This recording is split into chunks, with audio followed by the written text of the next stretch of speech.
Bye-bye.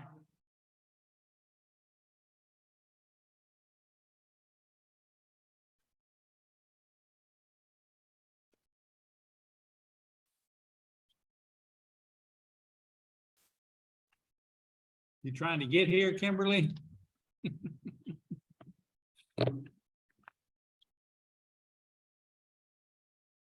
Or get away from here?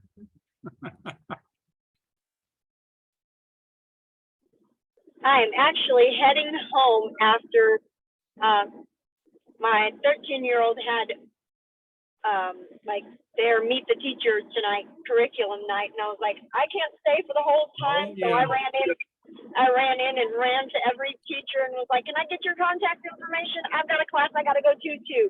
I got to get out of here. So I went and got everybody's contact information. Was like, I got to go home now. So Yeah. at least listen in and absorb what's driving and get involved whenever I get. Yep. Okay.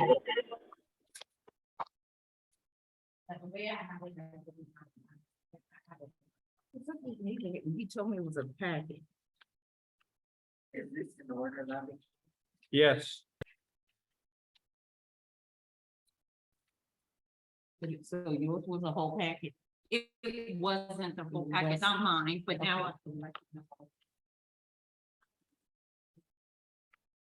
Nature's. The first one with the whole packet is this class requirements. Which was.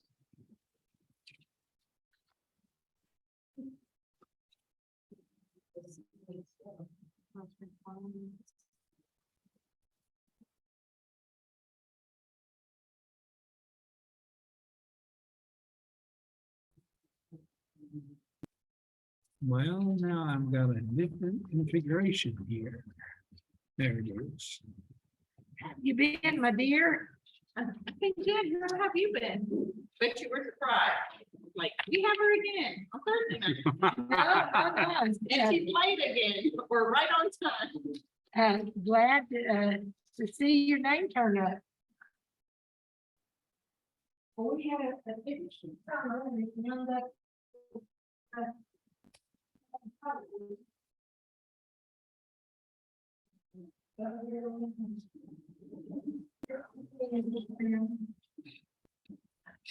And I still wonder every time I'll get sick.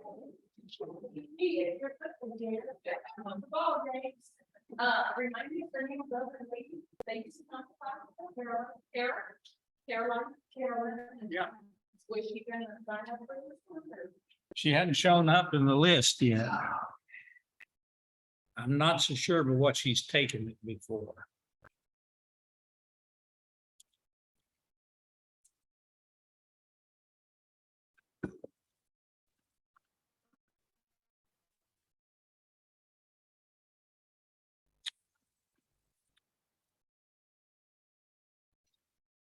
Well, let's see if anybody besides Kimberly has shown up. Angie's here. And Kimberly is here. But I don't see anybody else online yet.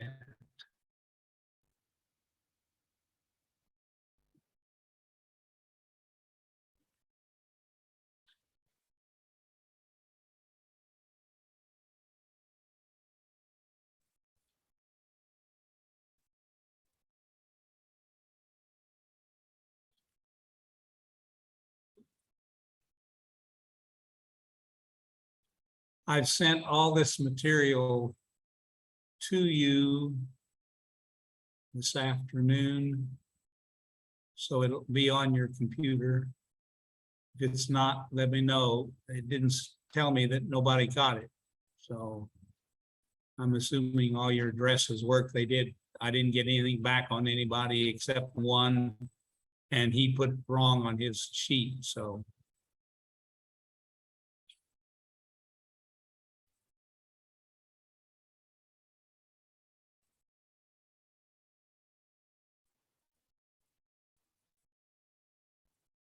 we're going to dive in. Here's the sheet that shows the topics we're going to try to cover. The textbook that we're using has an interesting discussion in a chapter about point of departure at the very beginning, explaining why he restricts himself to the one he restricts to. These are the traditional largest religious groups, loosely defining the word religion that we'll note in just a couple of minutes. There are a couple of groups that now challenge the number of some of these down toward the middle. But they've not had any major worldwide impact yet, so they're still being left out of the list. One of the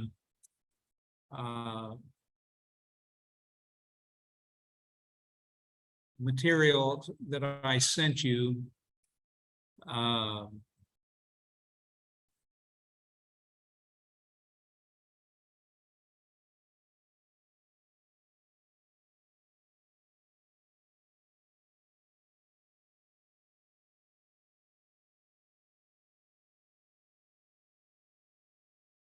problem I had before. Oh, here it is. Here it is. This one. This is a long one that I sent you. It's like 40 pages or so of material about all of these groups. And you see some in here that aren't what are on that list before. Baha'i, for instance, was not in the list. And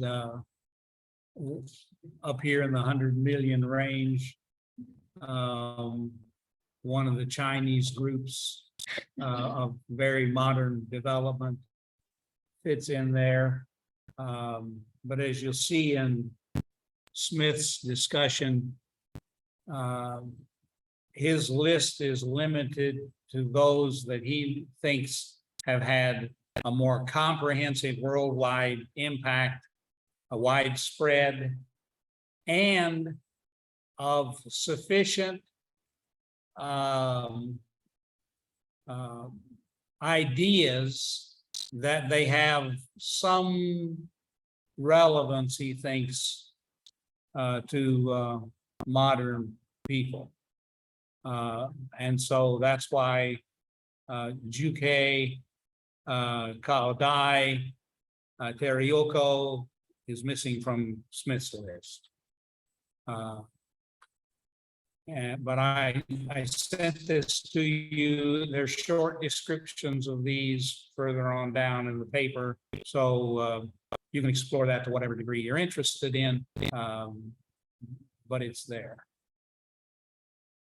There's a couple of other pieces that I sent of similar nature that are there for you to peruse, give you a source for a quick reference, 2 or 3 paragraphs about this religion.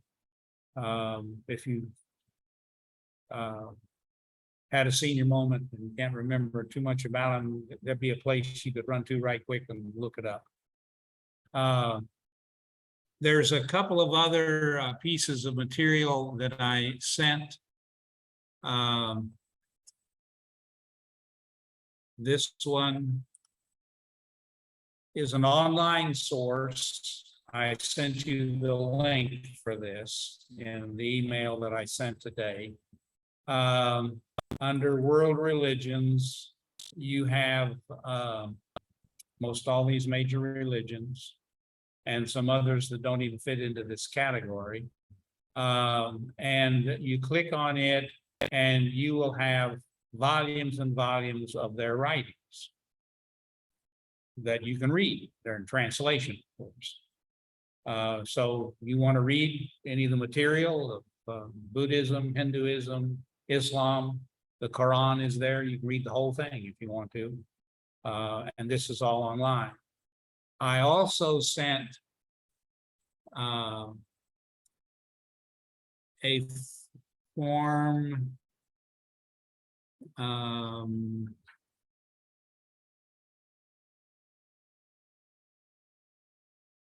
Oh, it's on here.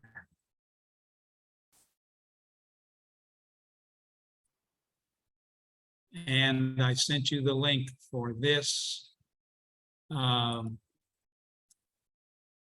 This is a topically arranged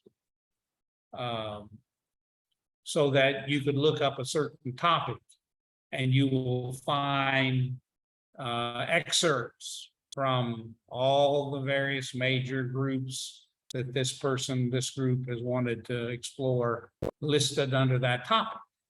And you would have excerpts from the Quran, from the Bible, from one of the Hindu works.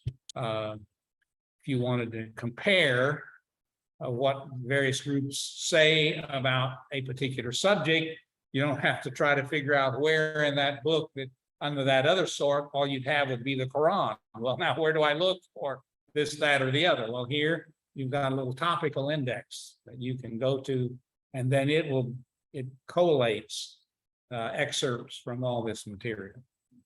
And it's an online thing.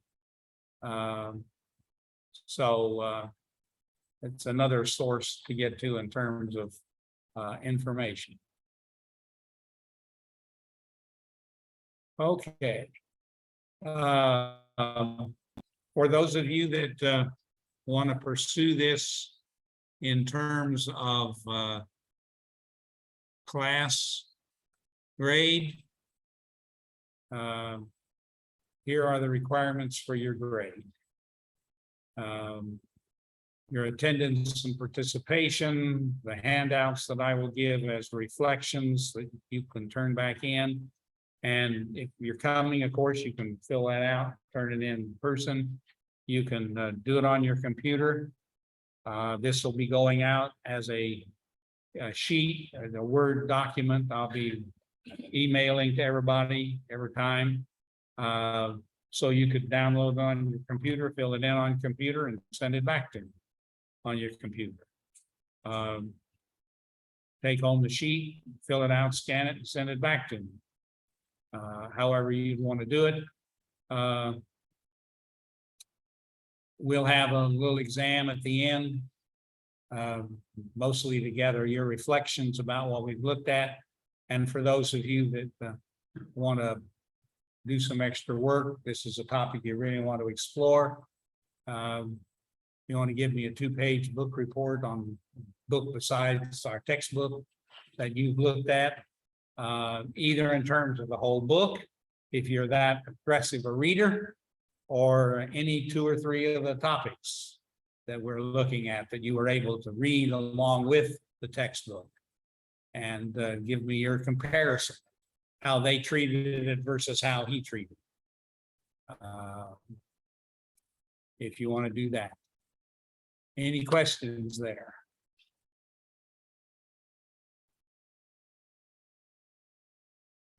Okay, we've got one more person on.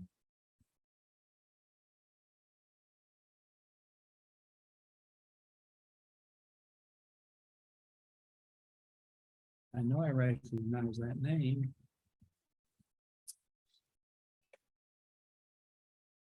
And 2 more people on. Gloria's on.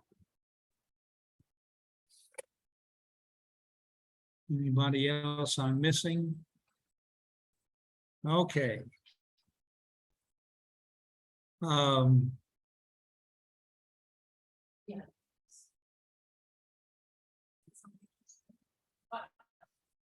Yeah, Kimberly's on. Kevin's joined. Okay.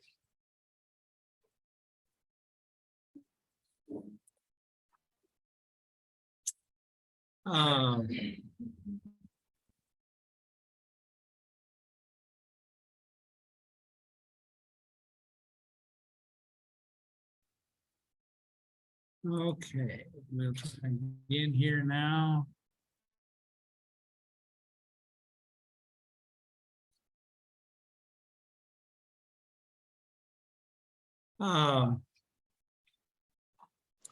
Let's do this about our textbook.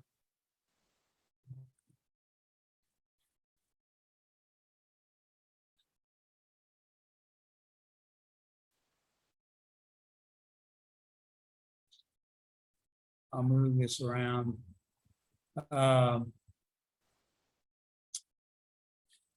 These are his introductory remarks about this. This little quote from the beginning gives you an idea of his vantage point. Strange fellowship religion is God seekers in every land lifting their voices in the most disparate ways imaginable to the God of all life. And he wonders how that might sound to him. Obviously, we can't know, so he suggests that we just list them. So this book of his is not a history of religions, because all of them have way too much history for us to spend any amount of time. We'll do a flyover in order to get just a little glimpse. The major focus is going to be on what do they think? What are their ideas and their ideals? Here he gives his criteria for whom he selects. The ones he has are the traditional large ones. He thinks they all pose some relevance to the modern mind. And in his study of them, he has found a variety of universal themes.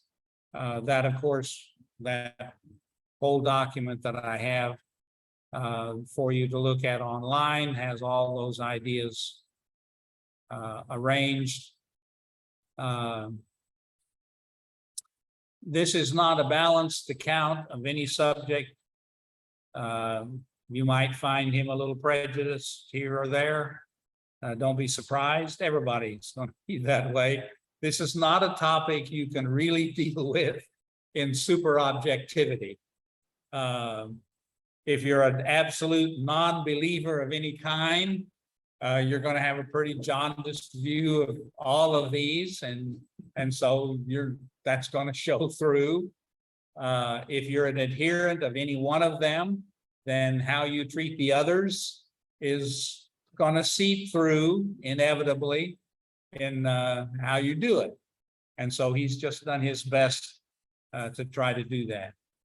This is not a comparative religion course in terms of comparing, contrasting. Again, he doesn't always adhere to that. Occasionally he will slip up and he will remind you of what he said over on another religion and how that contrasts or compares with what he's talking about in this one. But he doesn't do that very often. And he doesn't mention, it obviously is implied in what he has to say above, and then what he says down here. This is not a polemic. This man was children of Christian missionaries. I don't know what his faith stance was when he wrote this book and reviewed it and revised it through the years. But he does take the spiritual nature of religion very seriously. But he's not out from one vantage point or another to attack any of these. There are sample of books over on that table. You won't find all books written from that vantage point. Some of them are written from a very clear point of pointing out all the errors of this group or that group. That won't be happening here, except as you realize from your vantage point where the points of real tension are. And since I haven't explored where your vantage points are, that will seep through only when you share in the class.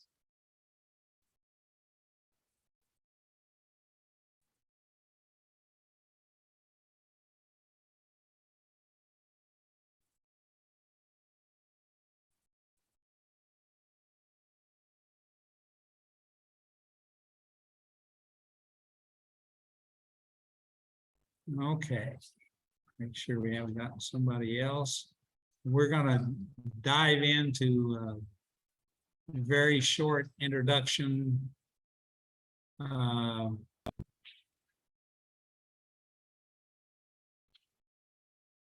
religion. I'll drop this back down again. In terms of defining religion, it's a lot like that old saw about the pornography. Not hardly anybody can define it to anybody else's satisfaction, but when you see it, you know it. It's concerned with three basic realities. The belief in the vast majority of cases that there is some spiritual or at least moral reality that exists beyond the material. Now, one of the problems with defining religion totally in terms of spirituality is that there are some of them that aren't all that concerned about a God or deities, period. But they do feel that there is something more to life than simply the material things and the material existence, eating and sleeping and reproducing and being born and dying. That there are values that we have to cope with as human beings, either instinctively or certainly culturally, that we come into existence in communities where there are values that aren't material. And somehow you have to cope with those. Those spiritual, moral realities are explained in some kind of material, written material, and they include some form of story, propositional declarations, claims that constitute the ideas and the ideals of that particular religion. And sociologists have categorized those ideas and those ideals as myths. That's their term. Has nothing at all to do, in spite of the fact in popular language, myth usually means something that's not true, something that's not real. In all of these discussions, myth is simply those ideas, those stories, those ideals that are central to the worldview, the life practices of a particular community. And there's, from a quote scientific standpoint, from an anthropological, sociological standpoint, there's no concern about any historical or scientific veracity to that myth. Doesn't make any difference whether it's true or false. If it controls, influences the lives of the people, that's all that's important.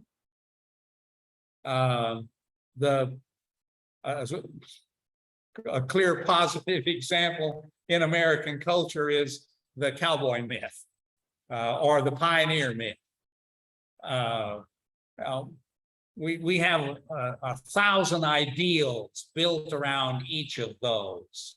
And every once in a while, you're going to run across the historian who's going to try to punch a hole in this ideal or that of the American pioneer. And then to the historian, to the sociologist, doesn't make a difference whether it's true or not.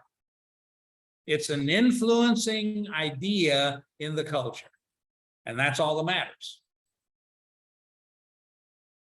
Based on these ideas, the religions develop some realm of rituals that are understood to connect whatever this non-material reality is and the material reality.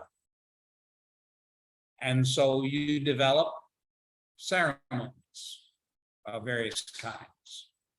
And you develop moral standards that make it possible for you to live reasonably comfortably, or at least as comfortably as you can, with these moral, spiritual realities.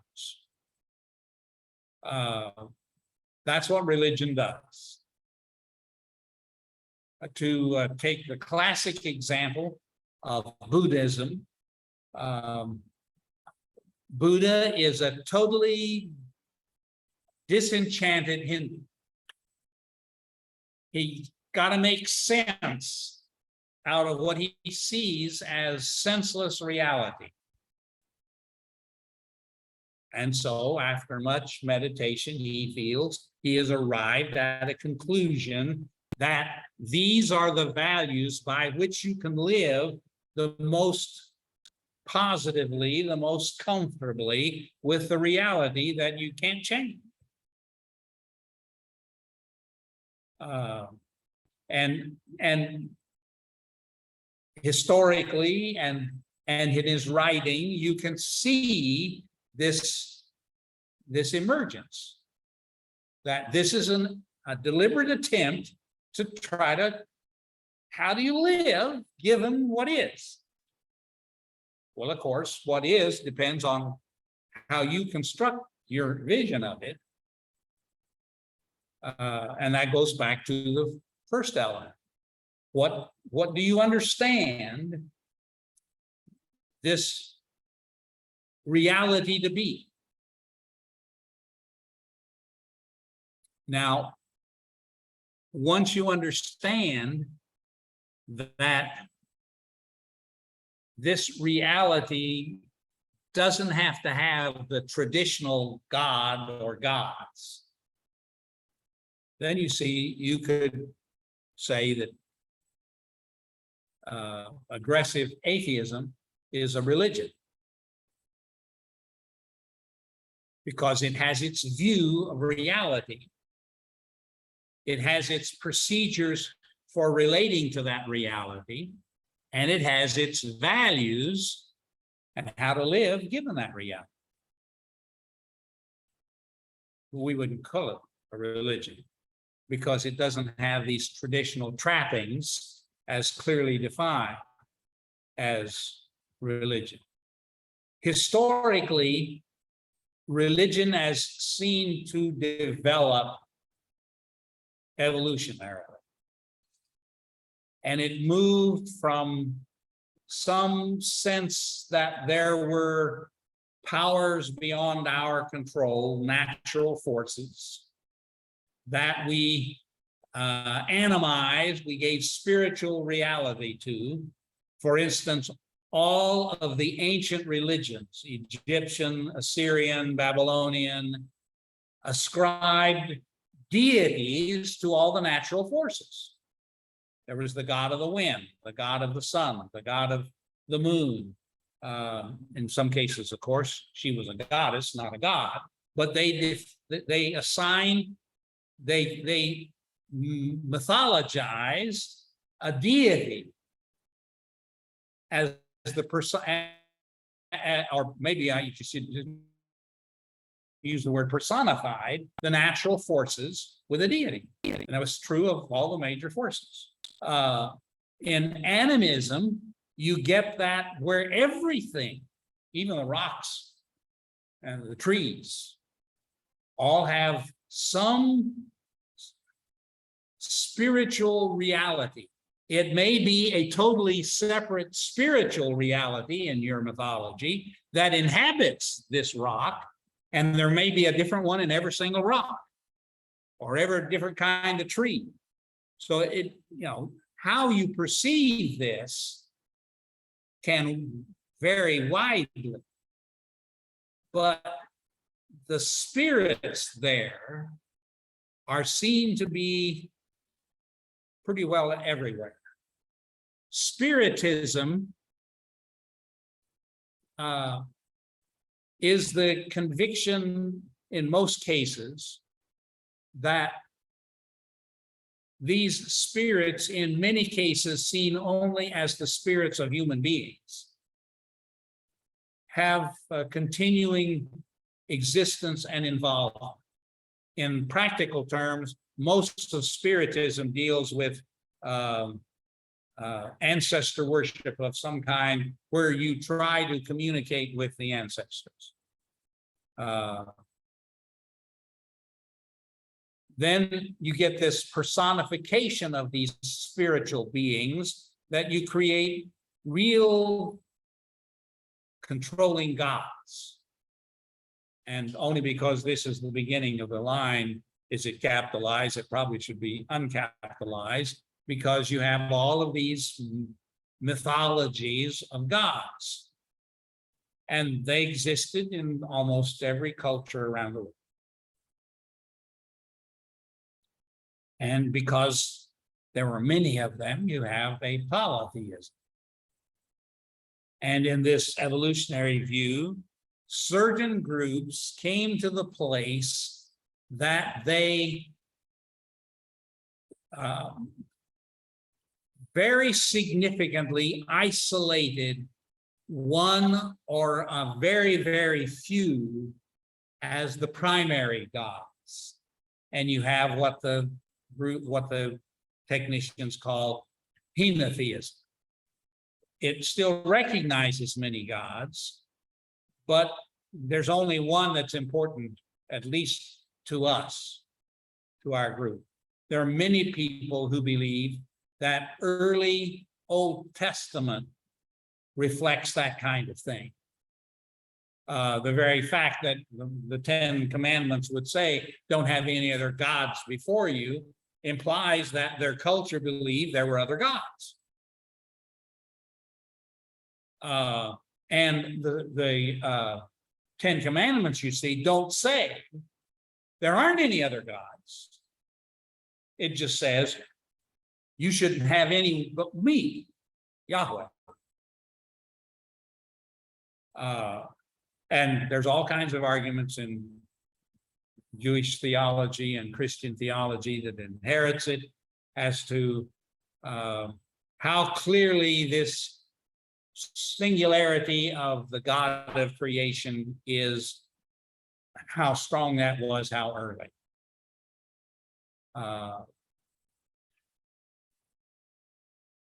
That there is only one spiritual reality, and he's personal. And there are all kinds of variations then as to how you could perceive that existing in reality, as to how in the technical theological terms, he is transcendent, that is, totally removed from the material world, or how present, how immanent he is in the world. And you got full range there. The old deist view that there is a creator God who created the universe, and then he went off to do his thing, and the universe runs itself. And he has no particular interest, concern about what goes on and what we do as human beings. That was a monotheistic view. But it certainly was different from the view of the God in the Bible, who is eminently involved in the affairs of mankind, to the point that in the New Testament, the Christian view, he actually takes flesh and lives among us.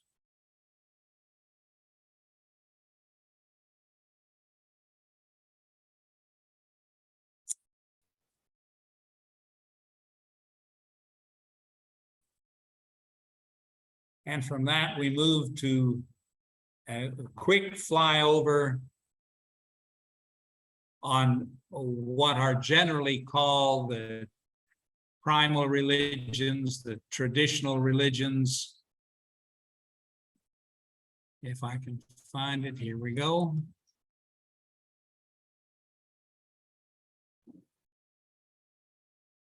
And he has a chapter on this in the book that you might want to read. We won't take any time to do that, simply because in his categories,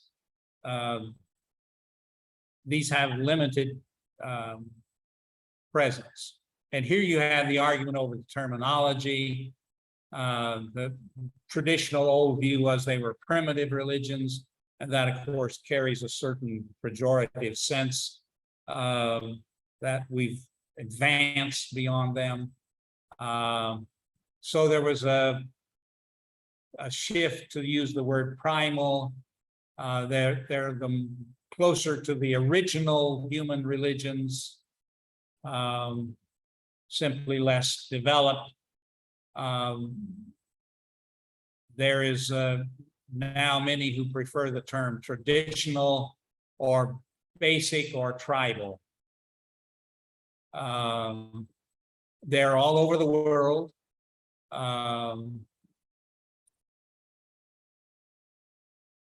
What's the closest one to us geographically?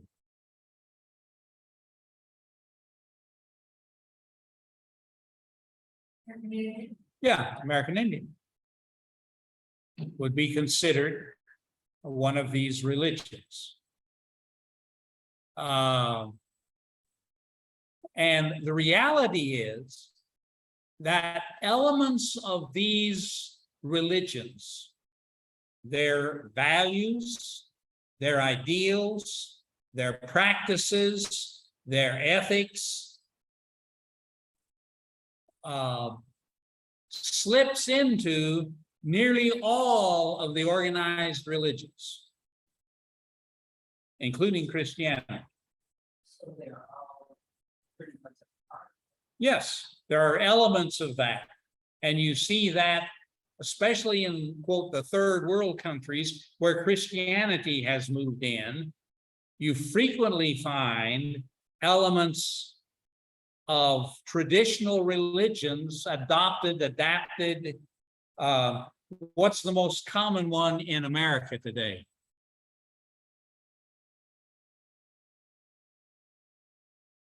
It's an absolutely blockbuster event in America. Christmas.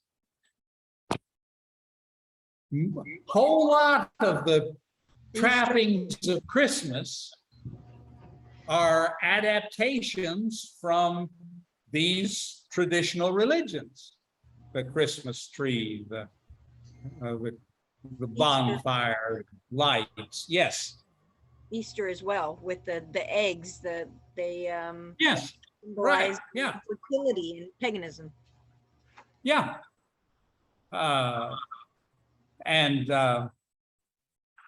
There are people in Christian groups who say that because of that, they should not be observed in any way at all by Christians. And that raises the whole issue of this, the whole element of syncretism, but these are there. And it includes even these issues of astrology, the occult, spiritism.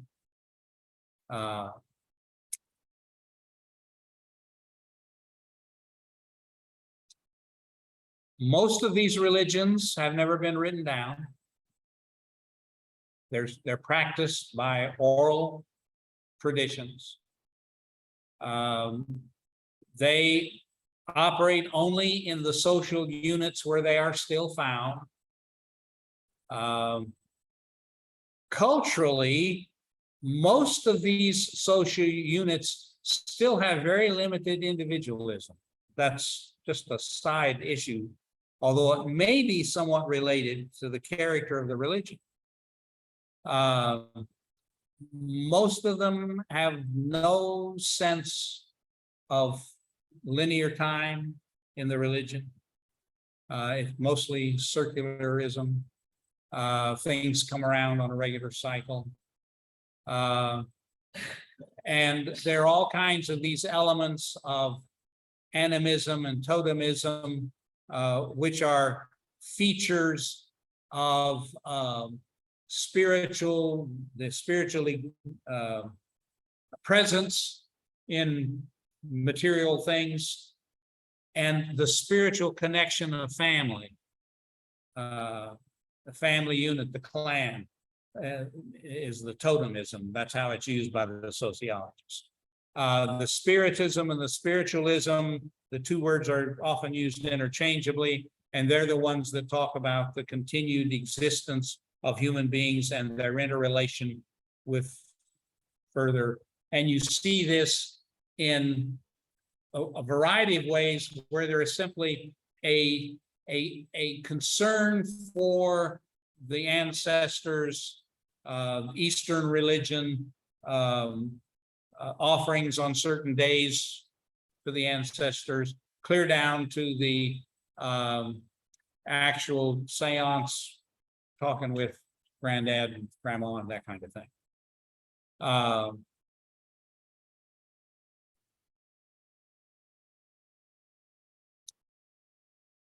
They all deal with powers. Some of these powers are personalized and some of them aren't. Again, depending on the religion.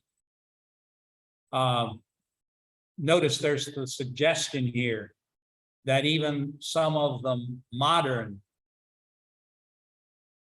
totally irreligious religions, like some of the modern age things, are in fact still doing the same. They're still dealing with powers.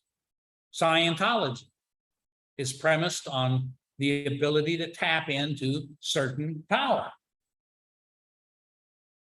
So the presence is still there. You see this in the ancestors, in the spirits, and then in the deities, and then even in the totally material. There are segments of Hinduism who don't personalize the spirit at all. It's just the power that stands apart from, that inhabits this natural world. It's just there. They all have their myths. They all have their rituals. They all have their rites of passage. There are things you do at child when a baby's born. There are things you do when the child reaches puberty. There are things you do when the person dies.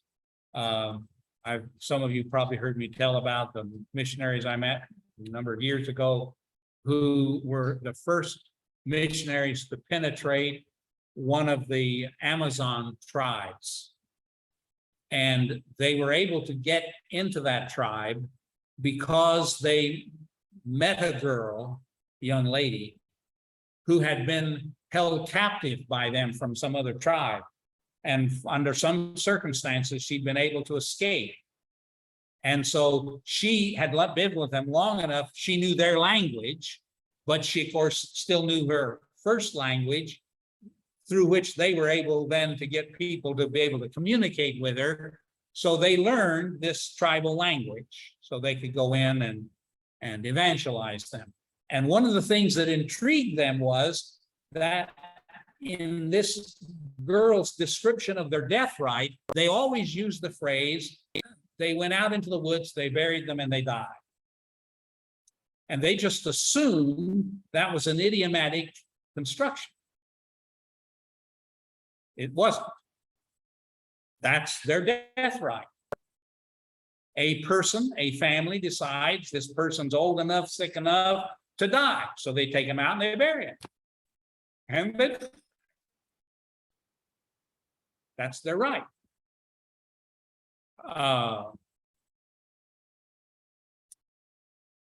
Many of them have elements of magic, which is really just pre-scientific science, because magic is functionally the belief that these powers, however you're perceiving them, operate, quote, mechanically. If you know the right potion, if you know the right incantation or hex, know the right ritual, you can get what you need to know. You can influence what you want to influence.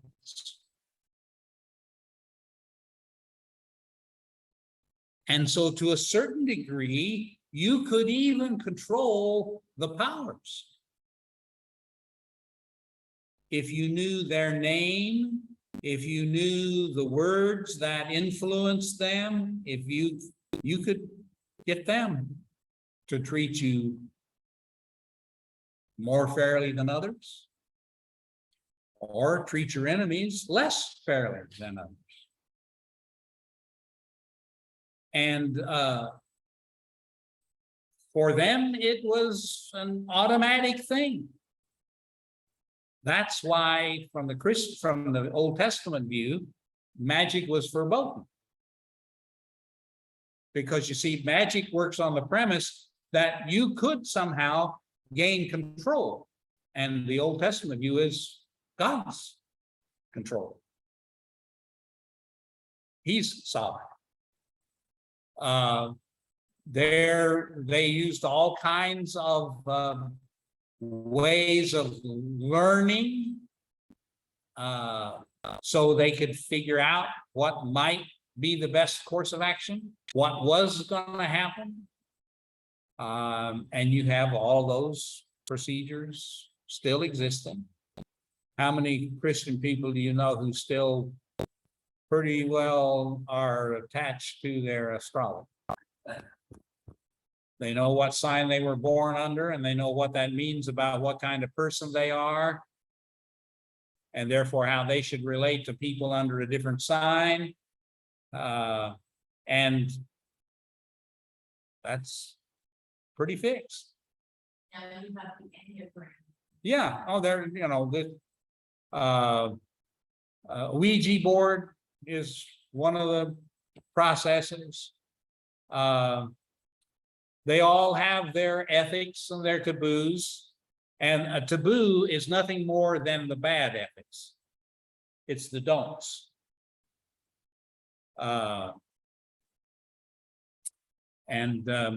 All these religions have those, and they all have their experts in performing various facets of their religion. He may be, quote, a priest. He may or may not offer anything that resembles the kind of sacrifices that you're familiar with in the Old Testament. He may be, may concentrate on being a healer. He may be a diviner. And in some cultures, These kind of functions are simply a part of the leaders of the group. There are no special functionaries for this. It's whoever's the chief or the elders or whoever the tribal leaders are. And you have the full variety of to what degree women are involved in this as opposed to men.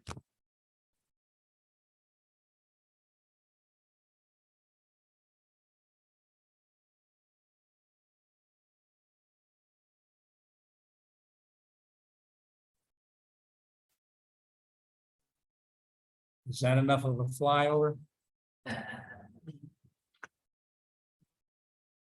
Okay, any questions? Maybe a question on back in the Bible days, when somebody gave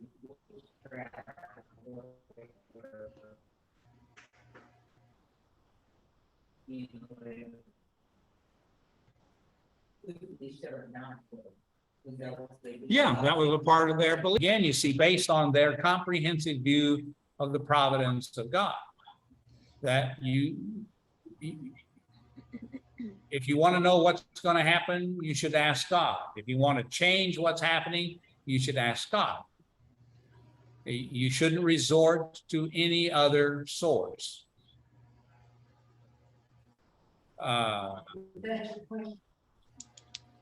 My question, and that was my comment, is that in then, they shut down those people. They would try. Obviously they didn't succeed. They tried. Yes, and that experience we're going to see in all of the religions, that once there gets to be some kind of organization, once there is some sense of a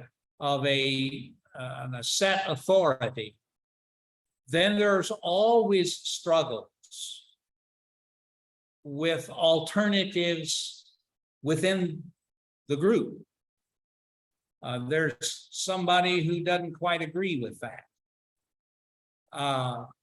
And you get a significant variety of how various religious groups handle that. In Islam, for instance, there is an absolute line of authority. Unfortunately, of course, they couldn't live with that as a group, and so they split into various groups. But within each group, there is this absolute line of authority. And you should either toe the line or leave. You're not in a position to question, and certainly not to change. Christianity has always had this struggle. Whose books get put in the Bible?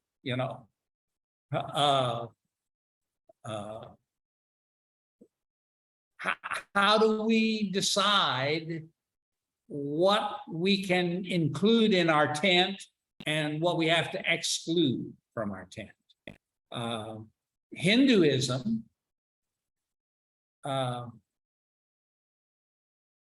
greatly flourishes in the Indian subcontinent to a great degree because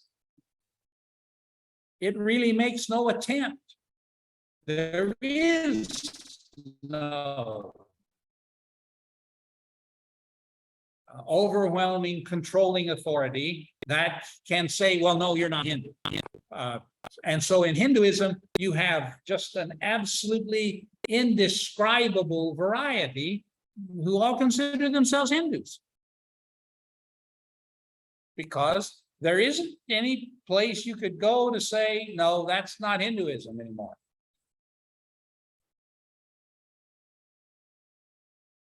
So there are Hindus who are pretty committed Buddhists.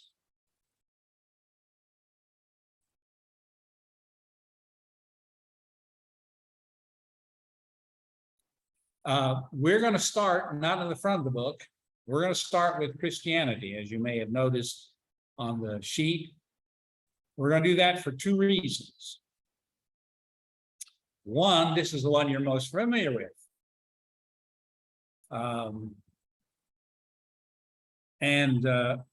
Aside to that, it's the one I'm most familiar with. So there's the easiest way for me to be able to say a little more about it in one way or the other, maybe.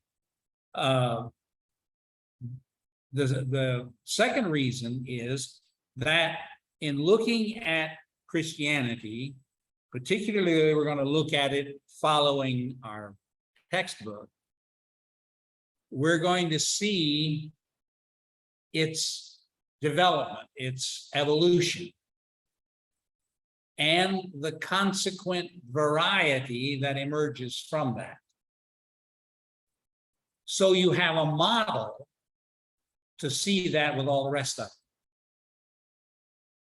That what you're going to see when you get to Judaism, Islam, Hindu, Buddha, Confucius, Tao, is the same thing. Even when there is like with Buddhism, a pretty singular leader. You get the same thing there that you get in Christianity, where there was a single leader, Jesus. But since these religions have been around for thousands of years, in most cases, most all of them at least 1,000 years by now, changes have occurred. And that change produces variety. There are going to be people who don't want that change. And so there are varying degrees of separation that occur within this religious group. And that's going to be true of all of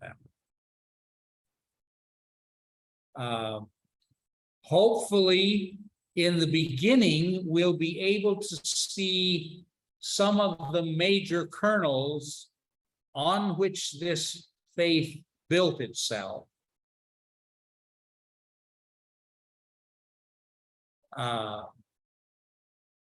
And have a little bit of understanding about the religion. But our title of this course is a little pretentious. Understanding World Religions. I've been a Christian for 75 years, been a preacher for 65 years. I've studied this a little bit more carefully than a lot of church leaders have. And there's a whole lot about Christianity, especially Christendom, that I do not understand. I cannot figure out what this means, let alone how it got to be. And that's even more true of these other groups that I haven't studied for 50 years.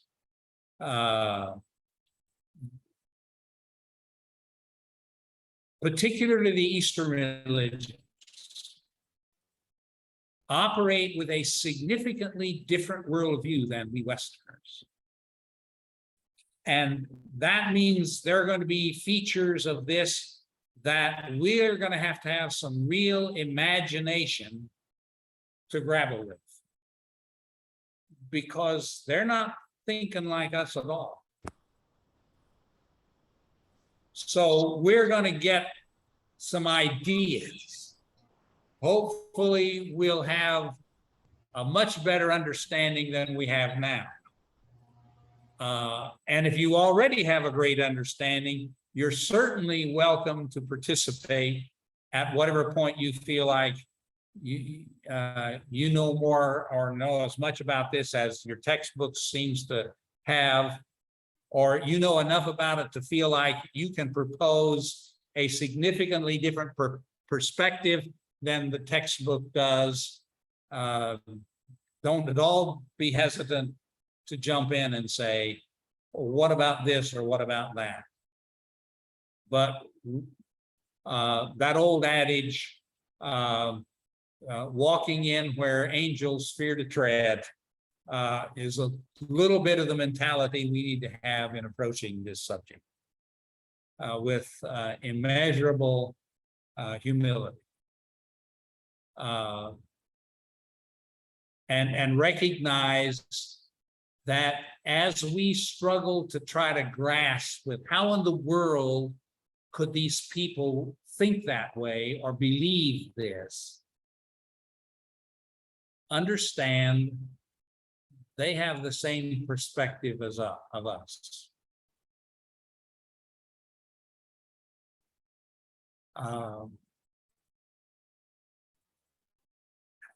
How do you do that?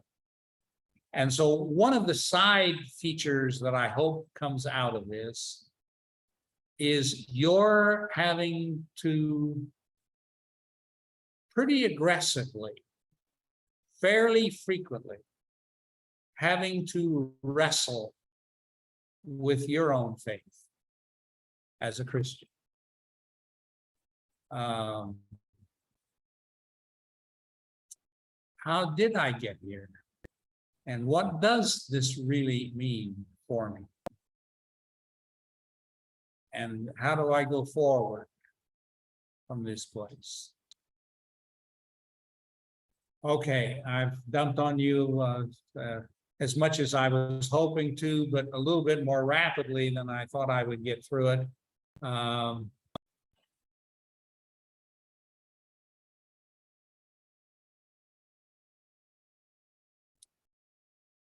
So you'll have a few extra minutes tonight. You probably won't get any other class session.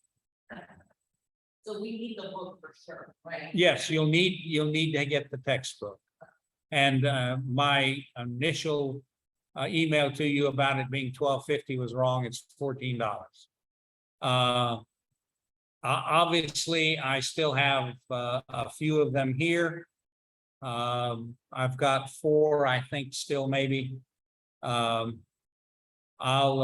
release those to on a first come, first served basis to whomever wants to grab it. Obviously, you could get your own from Amazon Books. From them, you can get some really cheap used ones. Most of the books that I have on world religions, I bought either from them or from the Powell book firm, which is an Oregon place that has monster used book situation too. Don't spend a lot of money on a new book unless you just absolutely want a new book. The earlier edition, the textbook we're actually using is a 50th anniversary edition of this book, but I don't think it's materially changed from the last revised expanded edition, which you can get as a Kindle book too, for like $9. I have that edition, so there'll be times that I can put that on the screen for us to look at in our discussion. And that's certainly a perfectly good alternative for those of you that are into using pads and your phones and computers.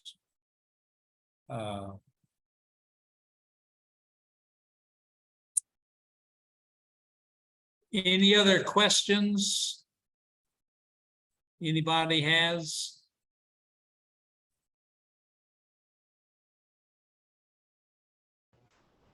So we're starting in Christianity. So like We're chapter starting in Christianity next week, and we'll look at it, and he divides it into 2 sections, and that's how we'll look at it.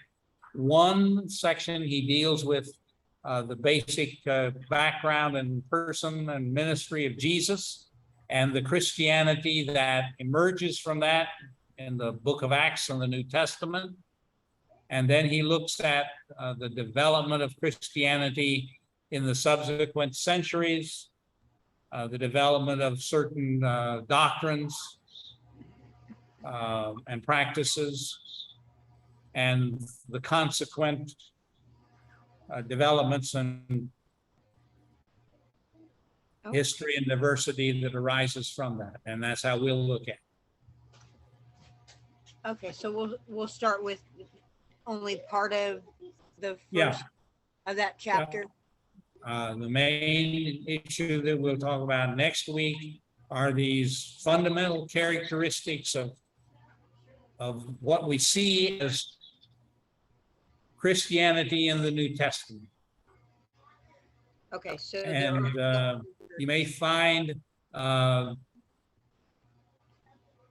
you may find that a little bit intriguing and interesting. I'm looking forward to it. I'm also doing a study on Acts, so that falls right in Good. with Yes. what we're going to start with. Except the Acts study will be more historical and less theological. Right. But They both have a place. that'll be a good background for this. Yes.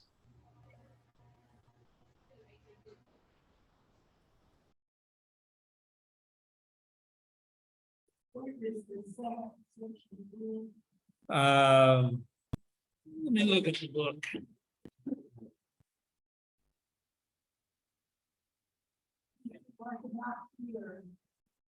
Probably something like that.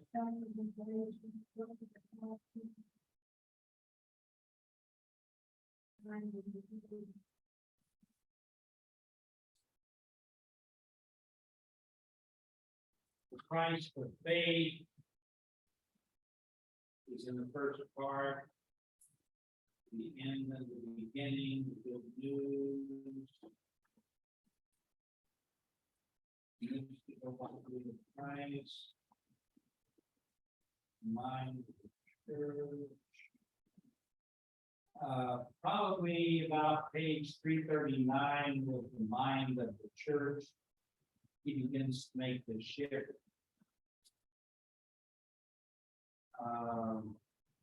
You might read through that first part of it, but when you get to Roman Catholicism, which is a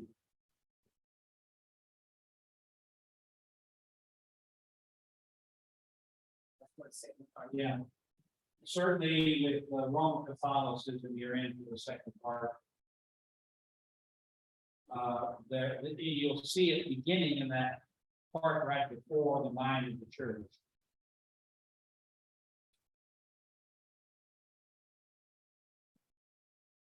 So we're not reading the entire chapter.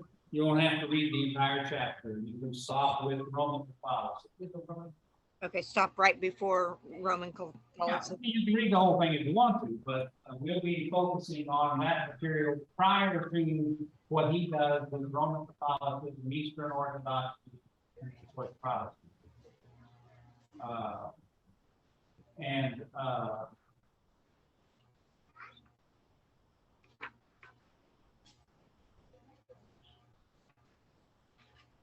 But you begin to see that in that little section on the mind of the church, you begin to see what's going to come out, what's going to develop.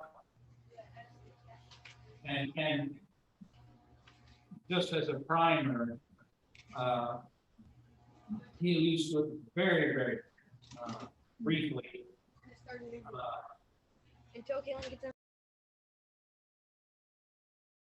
To look at Christianity even through the lens of Roman Catholicism, Orthodoxy, and the later Protestantism is not really adequate. Because you have to remember that the church, there was also an Ethiopian church. And there is a Egyptian church. And there is a whole segment of Christianity that gets discarded in the first arguments, the first creeds that develop. And there are a whole bunch of Christian, their descendants are still here to this day as Christian organized churches but they have been considered heretics by the rest of Christendom since the 4th century. They don't fit into Protestantism or Eastern Orthodoxy or the Roman Catholic Church. So they're clear Christian. They use the Bible. They still worship God or through Jesus. They practice most of the fundamental practices, ceremonies. They believe they're Christian. But they haven't been accepted by the rest of us. And so they develop significantly different perspectives, values, ethical codes, interesting ceremonies, that wouldn't hurt us to know about. We just don't know about. Okay. You said that was Ethiopian church. Yeah. Egyptian church, Coptic church. And there's a Syrian church that's not Eastern Orthodox or Roman Catholic. These are the ones that you refer to. I think so. And you see, the Syrian church goes back to the very beginning. They're the Christians that were there in Mesopotamia, Babylon. They became Christians in the 1st century. Something. What do they refer to themselves as? Depends on their group. They just identify their group. The Syrian church maintains some semblance of unity, organized organization. The Ethiopian church is done the same. And the Coptic church in Egypt, the Armenian church was not either Orthodox, Eastern Orthodox, or Roman Catholic. And first part of the 1900s, they were decimated by Muslims.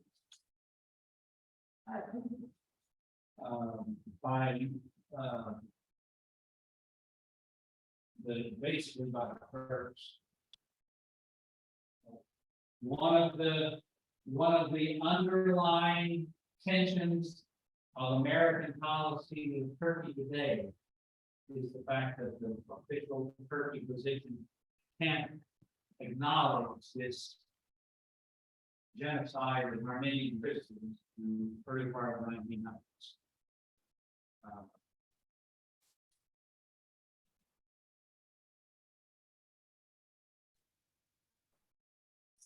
Okay.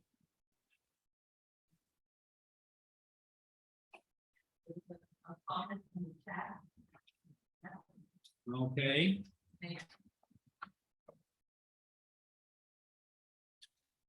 It's what I get for getting up. Let's see here. Stop sharing that. One. Okay.